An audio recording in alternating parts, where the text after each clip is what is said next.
4 PM news network में दोस्तों आपका स्वागत है। मैं हूं आपके साथ राशिद ज़हीर। ये जो तस्वीर मैं आपको दिखा रहा हूं, ये कनाडा के राष्ट्रपति हैं कॉर्नी। इनका बयान आया, बीबीसी ने छापा। कॉर्नी ने कहा कि old world order is not coming back. World order जिसे आप समझते हैं, जो अमेरिका के प्रतिनिधित्व में चलता है, यूरोप और पूरा कनाडा और पूरा लैटिन और तमाम अमेरिका इकट्ठा होकर जो अमेरिका का राज चलता था, उसके बारे में इनका कहना यह है। ये CBC अमेरिका का अखबार है, जो दूसरा मैं आपको दिखा रहा हूं। इन्होंने लिखा कि the old order is not coming back, corny says in proactive speech in Davos.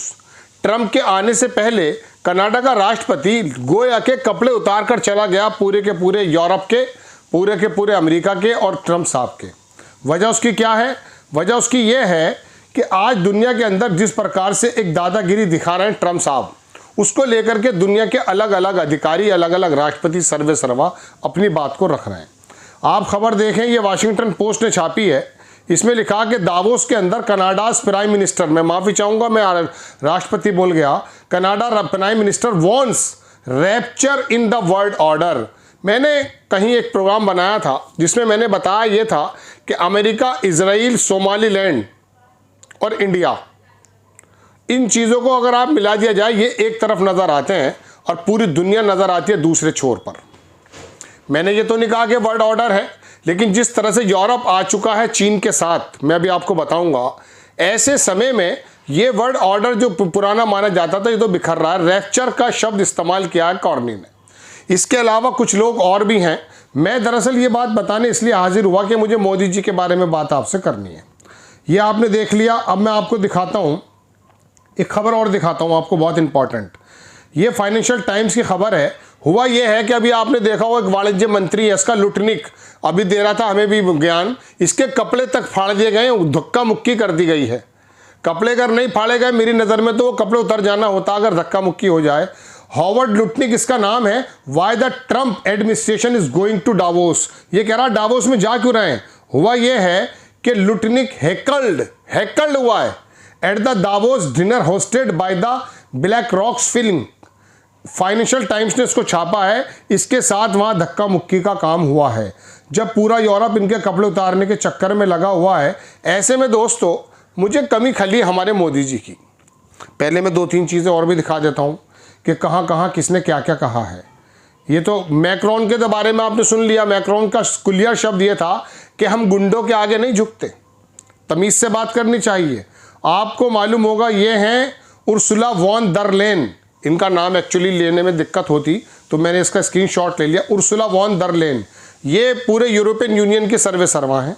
उन्होंने कहा हमें इस मौके पर फ़ायदा उठाकर नए स्वतंत्र यूरोप का निर्माण करना होगा, हमें इसका। और कार्नी क्या कह रहे हैं कि अगर टेबल पर नहीं आए, हमें एक होना होगा। टेबल पर नहीं आएंगे तो मेन्यू में आ जाएंगे, यानी कि खा जाएंगे ट्रंप साहब। ऐसे में दुनिया को अलग सा एक संदेश देने वाला जो भारत पहले से रहा है, मोदी जी दावोस गए भी नहीं है, कहीं सामना ना हो जाए ट्रंप से। लेकिन ये दुनिया में जो दादागिरी दिखा रहा है इस समय, ग्रीनलैंड को खुलेआम कब्जा करने की बात कर रहा, बल्कि इंग्लैंड का एक MP तो उसको बोलने लगा कि ये तो बिल्कुल एक दरोगा और डिक्टेटर की तरह, गैंगस्टर की तरह काम कर रहा है। ऐसे में मैं ये तो नहीं कह रहा हूँ कि इन लैंग्वेज का इस्तेमाल आप करें, हमारे हित जुड़े हो सकते हैं, लेकिन मैं बताना चाहता हूँ कि दुनिया के अंदर एक ऐसी छाप छोड़ी जा सकती थी जैसे किसी ज़माने में इंदिरा गांधी या बाकी कांग्रेस के लीडर्स ने छोड़ी है। लेकिन क्या बताएं, आपके सामने यानी कि भारत के एक वर्ग के सामने अपना झूठा ढोल जो पीटते हैं कि हम विश्व गुरु हैं। विश्व गुरु तो नहीं हो, हाँ धर्म गुरु हो सकते हो।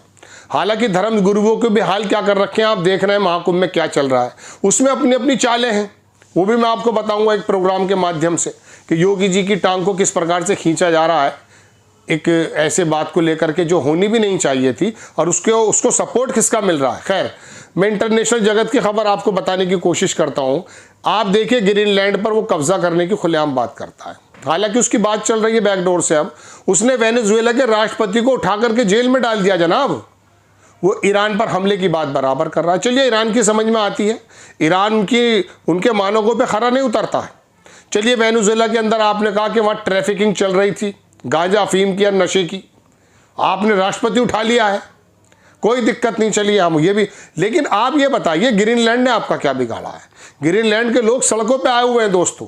दरअसल एक छोटा सा एरिया जहाँ 56-58 हज़ार लोग रहते हैं, डेनमार्क का ये एरिया कह सकते हैं आप, इसके अंदर कब्जे की आपको खुलेआम मतलब धमकियां। अब हालांकि अपनी आवाज को थोड़ा सुधारा है और अपने नक्शे पर आपने बाकायदा वेनेजुएला को भी और आपने लैटिन अमेरिका की बहुत सारी जगहों को भी और खास करके ग्रीनलैंड को भी अपने नक्शे पे दिखा रहे हैं।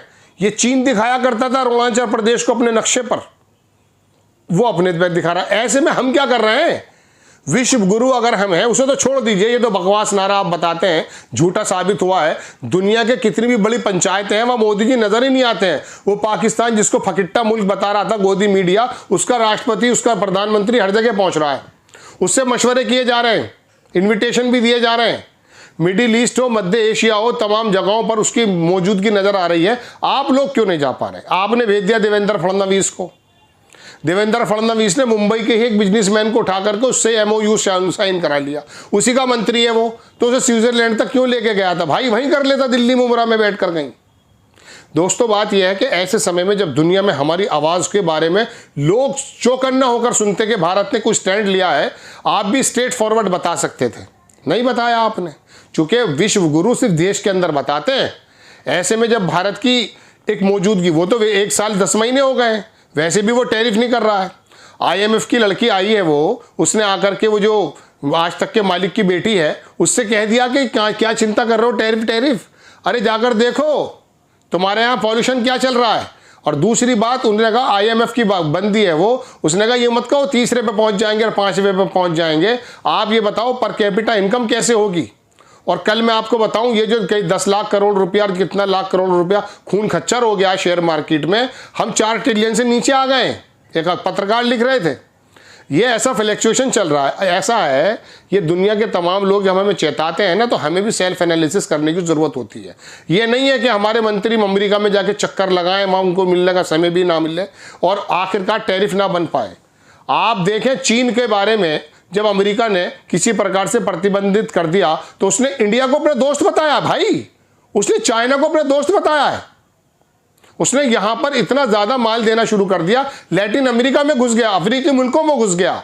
उसका 1.2 ट्रिलियन जो ट्रेड सरप्लस आया है, ट्रेड सरप्लस का मतलब यह है कि जितनी चीजें जाती हैं जितनी आती हैं, जाती तो ज्यादा है आती कम है, यह ट्रेड सरप्लस होता है। उसने इंडिया के अंदर ट्रेड सरप्लस पूरी दुनिया में, जब पूरी दुनिया में उसमें मंदी छाई हुई थी, ट्रंप ने टैरिफ लगा दिया था, चीन से कारोबार करने को खुलेआम मना कर दिया था, ऐसे में उसने दूसरी मार्केट ढूंढ ली। हम क्या कर रहे हैं साहब? हम और इंडिपेंडेंट हो रहे हैं चाइना पर। वो अरुणाचल प्रदेश का नक्शे में लगातार हम उससे चीजें खरीद रहे हैं, हमारे पास बनाने को कुछ नहीं है भाई, वो मिनरल्स में आगे पहुंच गया है, उसके बिना काम नहीं बनेगा। दुनिया के अंदर सबसे ज्यादा दवाइयां जो एक्सपोर्ट करता भारत करता है, लेकिन ये तो पता कर लो दवाइयों का कंटेंट जिसको आप साल्ट कहते हैं वो सबसे ज्यादा आता कहां से है? हमारा जो ट्रेड सरप्लस ना होकर के घाटे में जो हम जा रहे हैं, ट्रेड डेफिसिट जो हमारा है, उसकी वजह यह है कि हम दुनिया से चीजें ले रहे हैं और यहां पे digital India, make in India बन जाएंगे, कट जाएंगे, मर जाएंगे, जना क्या क्या चल रहा था भाई। और अब मंदिरों पर आके रुक गए सारे के सारे। अरे मंदिरों में, मस्जिदों में घंटे बजाने से कुछ नहीं होने का मेरे दोस्त। आपको समझना पड़ेगा कि चीन जो सन 85 से रेयर अर्थ मिनरल्स की बात क्यों कर रहा था, सन 90 में हमारे साथ खड़ा था, दुनिया में क्यों जा रहा है वो आगे।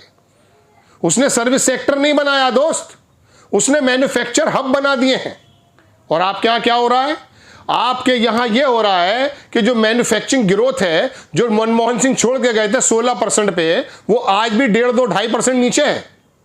अब आपकी ये बात समझ में आनी चाहिए, थोड़ा सुनना चाहिए। मेरे कहने का मतलब यह था, it is the high time to show our personality in front of the world. हम बता सकते थे कि आपकी दादागिरी नहीं चलेगी। ये हमारे जैसे पाकिस्तान एक हाथ में अमेरिका एक हाथ में चीन लिए फिरता है, हमें चीन से दोस्ती करने में कितनी देर लग रही है भाई। हम चीन को दुश्मन बनाए बैठे हैं, वो आके बिजनेस में हमें दोस्त बता रहा है। मैं दिखा देता हूं अखबार की कटिंग अभी आपको लगाकर। तो ये बिजनेस में राष्ट्र हितों में कोई दोस्त और दुश्मन नहीं होता है। बांग्लादेश और श्रीलंका और भूटान और तमाम दुनिया की चीज वो चीन के गोद में जाकर बैठ गया, पूरा यूरोप बैठ गया, अमेरिका को घेर लिया चीन ने। और आप विश्व गुरु विश्व गुरु विश्व गुरु, बस भारतीय जनता पार्टी का अध्यक्ष चुनते रहिए, बॉस बताते रहिए। योगी आदित्यनाथ को उखाड़ने की बात करते रहिए, किसी ऋषि मुनियों का जो काम कराते रहिए, है ना। सड़कों के अंदर जो है किसी पादरी के मुंह में गोबर डलवा दीजिए, कल की खबर है परसों की, बस ये काम है।